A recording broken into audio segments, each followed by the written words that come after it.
जानते हैं, लेकिन आज मैं आपको भगवान शिव के 5 ऐसे रहस्यमय मंदिरों के बारे में बताने जा रहा हूं, जिसके बारे में आपने शायद ही सुना होगा, जिनके बारे में आप जानकर हैरान हो जाएंगे। तो चलिए शुरू करते हैं। नमस्कार दर्शकों, द डिवाइन टेल्स पर आपका स्वागत है। पहला मंदिर, स्तंभेश्वर महादेव मंदिर। ये मंदिर अरब सागर के बीच कैम्बे तट पर स्थित है। 150 साल पहले खोजे गए इस मंदिर का उल्लेख महाशिव पुराण के रुद्र संहिता में मिलता है। इस मंदिर के शिवलिंग का आकार 4 फुट ऊंचा और 2 फुट के व्यास वाला है। स्तंभेश्वर महादेव का ये मंदिर सुबह और शाम दिन में 2 बार पल भर के लिए गायब हो जाता है और कुछ देर के बाद उसी जगह पर वापस भी आ जाता है, जिसका कारण अब अरब सागर में उठाने वाले ज्वार और भाटा को बताया जाता है, जिस कारण श्रद्धालु मंदिर के शिवलिंग का दर्शन तभी कर सकते हैं जब समुद्र की लहरें पूरी तरह शांत हो। ज्वार के समय शिवलिंग पूरी तरह से जलमग्न हो जाता है। ये प्रक्रिया प्राचीन समय से ही चली आ रही है। यहाँ आने वाले सभी श्रद्धालु को एक खास पर्चे बांटे जाते हैं, जिनमें ज्वार भाटा आने का समय लिखा होता है। ऐसा इसलिए किया जाता है ताकि यहाँ आने वाले श्रद्धालुओं को परेशानी का सामना न करना पड़े। इसके अलावा इस मंदिर से एक पौराणिक कथा भी जुड़ी हुई है।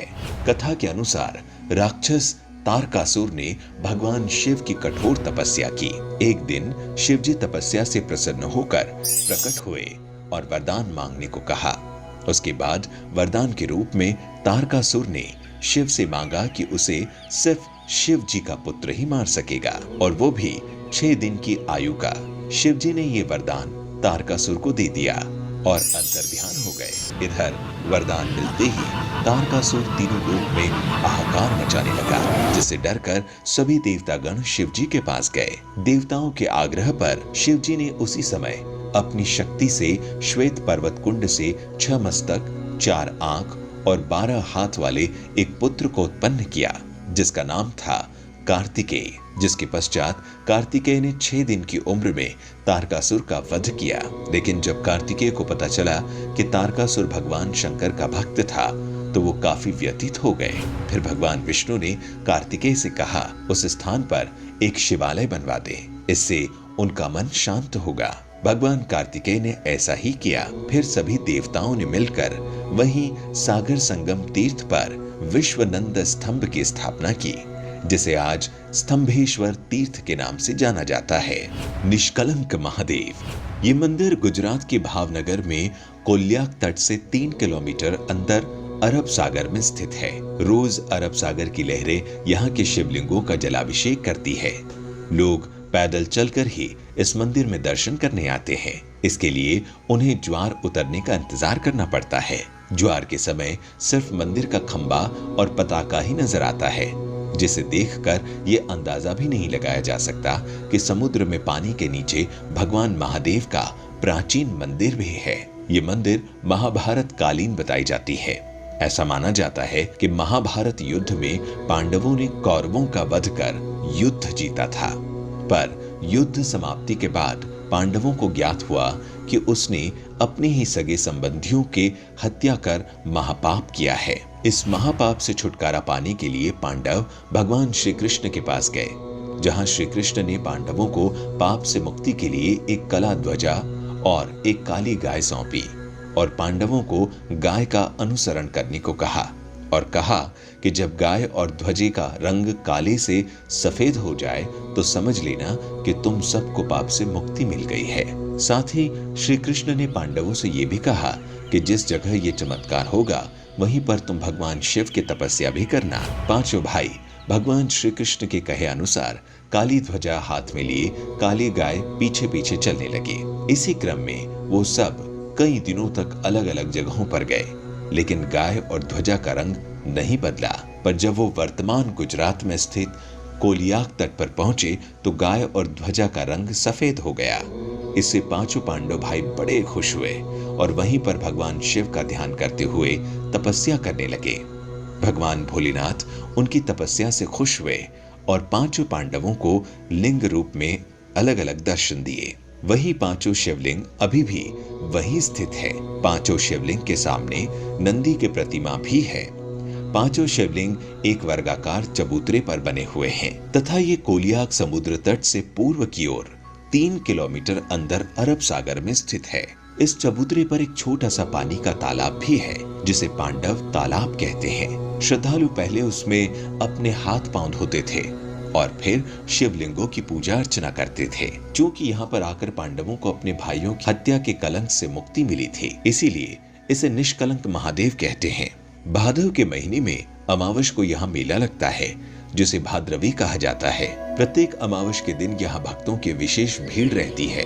लोगों की ऐसी मान्यता है कि यदि हम प्रियजनों की चिंता की आग शिवलिंग पर लगाकर जल में प्रवाहित कर दें तो उनको मोक्ष मिल जाता है। मंदिर में भगवान शिव को राख, दूध, दही और नारियल चढ़ाए जाते हैं। सालाना प्रमुख मेला भाद्रवी भावनगर के महाराजा के वंशज के द्वारा मंदिर की पताका फहराने से शुरू होता है और फिर यही पताका मंदिर पर अगले 1 साल तक फहराती है। तीसरा, अचलेश्वर महादेव मंदिर। अचलेश्वर महादेव मंदिर नाम से भारत में महादेव के कई मंदिर है, लेकिन राजस्थान के धौलपुर में स्थित अचलेश्वर महादेव मंदिर बाकी सभी मंदिरों से अलग है। ये मंदिर राजस्थान और मध्य प्रदेश की सीमा पर स्थित है, जो चंबल और बीहड़ों के लिए प्रसिद्ध है। भगवान अचलेश्वर महादेव का ये मंदिर इन्हीं दुर्गम बीहड़ों के बीच स्थित है। इस मंदिर का शिवलिंग, जो दिन में 3 बार रंग बदलता है, सुबह में शिवलिंग का रंग लाल होता है, दोपहर में केसरिया और जैसे जैसे शाम होती है शिवलिंग का रंग सांवला हो जाता है। इन रंगों के बदलाव के रहस्य को कोई नहीं जानता। अचलेश्वर महादेव का ये मंदिर भी काफी प्राचीन है, क्योंकि मंदिर का ये इलाका डाकुओं के लिए काफी प्रसिद्ध था, जिस वजह से यहाँ कम श्रद्धालु आते थे। साथ ही यहाँ तक पहुँचने का रास्ता बहुत ही पथरीला और उबड़ खाबड़ था, पर जैसे जैसे भगवान के बारे में लोग जानने लगे, यहाँ पर भक्तों की भीड़ जुटने लगी। इस शिवलिंग की एक और अनोखी बात ये भी है कि इस शिवलिंग के छोर का आज तक पता नहीं चला है। कहते हैं बहुत समय पहले एक बार भक्तों ने शिवलिंग की गहराई को जानने के लिए इसकी खुदाई की, पर काफी गहराई तक खोदने के बाद भी इसके छोर का पता नहीं चला। अंत में भक्तों ने इसे भगवान का चमत्कार मानते हुए खुदाई बंद कर दी। भक्तों का मानना है कि भगवान अचलेश्वर महादेव भक्तों की सभी मनोकामनाओं को पूरा करते हैं। लक्ष्मीश्वर महादेव मंदिर। ऐसा माना जाता है कि इस मंदिर की स्थापना भगवान राम ने खड़ और दूषण के वध के पश्चात अपने भाई लक्ष्मण के कहने पर की थी। लक्ष्मेश्वर महादेव मंदिर के गर्भगृह में एक शिवलिंग है, जिसकी स्थापना स्वयं लक्ष्मण ने की थी। इस शिवलिंग में 1 लाख छिद्र हैं, इसीलिए इसे लक्षलिंग भी कहा जाता है। इस लाख छिद्रों में से एक छिद्र ऐसा भी है जो कि पातालगामी है, क्योंकि उसमें जितना भी जल डालो वो सब उसमें समा जाता है। लेकिन एक छिद्र अक्षय कुंड है, क्योंकि उसमें जल हमेशा ही भरा रहता है। लक्षलिंग पर चढ़ाया गया जल मंदिर के पीछे कुंड में भी चले जाने की मान्यता है, क्योंकि कुंड कभी सूखता नहीं। लक्षलिंग जमीन से करीब 30 फीट ऊपर है और इसे स्वयंभू लिंग भी माना जाता है। और 5वां, बिजली महादेव मंदिर। भगवान शिव के अनोखे अद्भुत मंदिरों में से एक है हिमाचल प्रदेश के कुल्लू में स्थित बिजली महादेव मंदिर। कुल्लू का पूरा इतिहास बिजली से जुड़ा हुआ है। कुल्लू शहर में व्यास और पार्वती नदी के संगम के पास एक ऊंचे पर्वत पर बिजली महादेव का प्राचीन मंदिर है।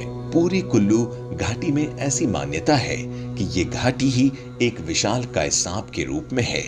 इस सांप का वध भगवान शिव ने किया था। जिस स्थान पर मंदिर है वहां शिवलिंग पर हर 12 वर्ष बाद आकाश से भयानक बिजली गिरती है। बिजली गिरने से मंदिर का शिवलिंग खंडित हो जाता है। यहाँ के पुजारी खंडित शिवलिंग के टुकड़े को एकत्रित कर मक्खन के साथ इसे जोड़ देते हैं। कुछ समय बाद ही शिवलिंग ठोस रूप में परिवर्तित हो जाता है। इस शिवलिंग पर हर 12 साल में बिजली क्यों गिरती है, इसके लिए आई बटन पर क्लिक कर हमारा वीडियो बिजली महादेव